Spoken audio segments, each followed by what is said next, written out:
ఇటీవల FIH pro league tourney కోసం Pakistan hockey జట్టు ఆస్ట్రేలియా పర్యటనకు వెళ్ళింది. వెళ్ళినప్పటి నుంచి ఆట కంటే వాళ్ళు పడుతున్నటువంటి కష్టాలే ఎక్కువగా వార్తల్లో నిలిచాయి. కనీసం సౌకర్యాలు లేక, సరైన ఆహారం అందక పాక్ ఆటగాళ్లు నరకం అనుభవించారు. పాకిస్తాన్ హాకీ ఫెడరేషన్ కనీసం వాళ్ళు ఉండటానికి సరైన అకామిడేషన్ కూడా ముందుగా ప్లాన్ చేయకపోవడంతో పాపం ఆ ఆటగాళ్లు ఆస్ట్రేలియా వీధుల్లో ఉండటానికి చోటు లేక బ్యాగులు పట్టుకొని గంటల తరబడి బికారులుగా తిరగాల్సి వచ్చింది.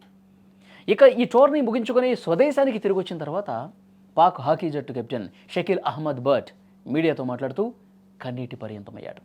జాతీయ సమాఖ్యపై తీవ్రస్థాయిలో విమర్శలు గుప్పించాడు. మేము దేశం కోసం ఆడేందుకు వెళితే మాకు కనీసం వసతులు కల్పించాల, బస చేయడానికి గది లేక వీధుల్లో తిరిగాం.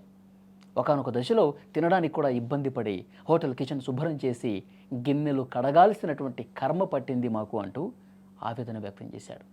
ఒక దేశానికి ప్రాతినిధ్యం వహించే కెప్టెన్ నోటి వెంట ఇలాంటి మాటలు రావడం నిజంగా పాకిస్తాన్ పరువును బజార్న పడేసింది.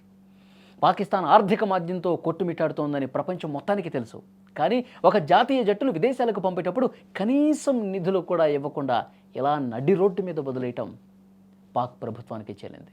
రాజకీయ నాయకులు, ఫెడరేషన్ అధికారులు కోట్లు వెనకేసుకుంటూ లగ్జరీ లైఫ్ అనుభవిస్తున్నారు. కానీ దేశానికి పేరు తెచ్చే క్రీడాకారులు మాత్రం బిచ్చగాళ్ళలాగా చూస్తూ ఉన్నారు. ఈ సంఘటన పాక్ ప్రభుత్వ చేతగానితనాన్ని, క్రీడల పట్ల వారికి ఉన్న నిర్లక్ష్యాన్ని కళ్లకు కట్టినట్టు చూపిస్తోంది. దీన్ని బట్టి పాకిస్తాన్లో క్రీడాకారుల భవిష్యత్తు ఎంత అంధకారంలో ఉందో అర్థమవుతోంది.